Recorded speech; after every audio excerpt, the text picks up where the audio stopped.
4-5 साल हो गए जब यहाँ पे बारिश होती है तो तब से यहाँ पे पानी चढ़ रहा है। आज 6 साल हो गए, मतलब गवर्नमेंट टस से मस नहीं हो रही है।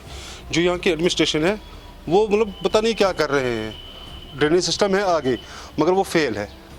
अब देखिए 2-3 दिन हो गए बारिश को, देखिए इनकी मतलब जो यहाँ की हालत है वो देखिए, अब आप देख सकते हैं इनकी हालत यहाँ पे क्या है।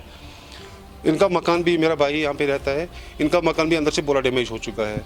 मगर जब ये गए थे म्यूनसिपलिटी वालों के पास गए थे, उनको बोला था हमें पानी चढ़ रहा है, तो उन्होंने बोला हाँ कर देंगे। तो 6 साल हो गए, 6 साल में कुछ नहीं हो रहा है।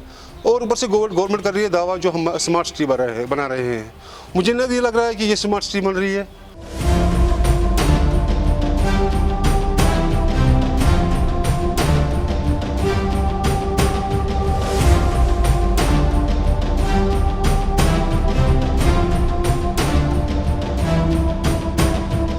ये जो रुद वजह से ड्रेन वेन कहें ड्रेन हिसाब से कहें रूद ग जमा पे फटान 8-10 दिन आबस मजे गो 5-7-2 लक्ष गो नुकसान 5 कमरन बनम पम पोहर गो सोरे वो मकान तोत ये मकान तक यीचा 8 मकान आब ये सिस्टम गए वार डिपार्टमेंट मटे हेवान कह डिपार्टमेंट गसान म्यूनसिपलिटी आर एन बेस गसान आर एन यह सी कम कह गो म्यूनसिपलिटी वाले गो 5-6 वरी वन यी पत कुन फी वरी गसान कि मकान तोत वो सोरे।